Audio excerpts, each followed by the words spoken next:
तो नमस्कार दोस्तों, कैसे हैं आप सभी। और आज हमारा हिंदी का कुछ ऐसे क्वेश्चंस है जिसको हम लोग डिस्कस करेंगे। और थंबनेल पे आपको दिख रहा होगा कि परंपरा का ज्ञान किसके लिए सबसे ज़्यादा आवश्यक है, और ये परंपरा का मूल्यांकन चैप्टर से लिया गया है।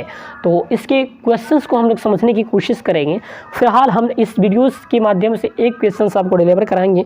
इसके बाद हमारे चैनल पर आप जाएंगे तो एक से बढ़कर एक क्वेश्चन इस विगत वर्षों में पूछा गया, हर चीज़ को डील किया गया है 10वीं क्लास के लिए, और यहाँ पे भी हम लोग इसको समझने का कोशिश करते हैं। तो आइए, अगर इसी तरह के क्वेश्चन हमारे चैनल पे चाहिए तो हमारे चैनल को खोलिए और वहाँ पे जाइए, ढेर सारी क्वेश्चन आपको मिल जाएंगे कि परंपरा का ज्ञान किसके लिए सबसे ज़्यादा आवश्यक है और क्यों।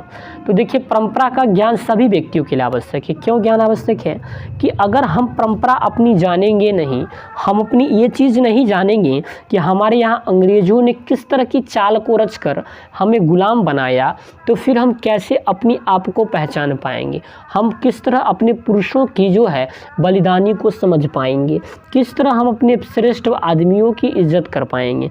जो लोग ऐसे इतिहासकार रूढ़ियों के अनुगामी नहीं हैं तथा क्रांतिकारी साहित्य की रचना के माध्यम से युग युग परिवर्तन की आकांक्षा रखते हैं, उनके लिए साहित्य की परंपरा का ज्ञान सबसे ज़्यादा आवश्यक है। जो लोग क्रांतिकारी विचारक हैं, जो लोग साहित्य में रूढ़ियों को अनुगामी नहीं हैं और रचना के माध्यम से युग युग परिवर्तन की आकांक्षा चाहते हैं, तो परिवर्तन की आकांक्षा है, उनके लिए साहित्य की परंपरा का ज्ञान ज़्यादा आवश्यक है। तो इस बात को सबसे लिए ज़्यादा आवश्यक है। क्यों?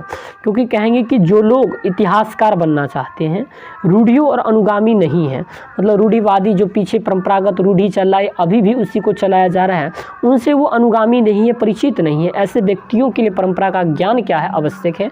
अतः क्रांतिकारी साहित्य की रचना के माध्यम से युग युग युगांतर की परिवर्तन जो है आकांक्षा रखते हैं, उनके लिए साहित्य की परंपरा का ज्ञान सबसे ज़्यादा आवश्यक है। मतलब किस तरह से परंपरा में परिवर्तन हुआ, आज किस तरह से हम लोग पश्चिमी सभ्यता का हम लोग किस तरह से अपने आप में ढाल रहे हैं, छोटे छोटे वस्त्रों को पहनना, किस तरह से ढंग अपना रहे हैं, परिवर्तन कर रहे हैं, इसके लिए हम लोग परंपरा का ज्ञान सीखना चाहिए। महात्मा गांधी ने कहा था कि परंपरा का ज्ञान बहुत ज़्यादा आवश्यक है। वो किस तरह से अपने आप में एक पश्चिमी सभ्यता को नकारते रहें, वो रूढ़िवादियों को अनुगामी नहीं है, क्रांतिकारी साहित्य की रचना के माध्यम से युग परिवर्तन की आकांक्षा रखते हैं। अतः साहित्य की परंपरा का ज्ञान सबसे ज़्यादा आवश्यक है। इतनी बातों को आप लिख के आएंगे, आपको पूरा नंबर मिल जाएगा। तो मिलते हैं फिर नए वीडियोज़ के साथ, तब तक के लिए आप सभी को ढेर सारी शुभकामनाएं। Thank you very much. भगवान कहे आप स्वस्थ रहें।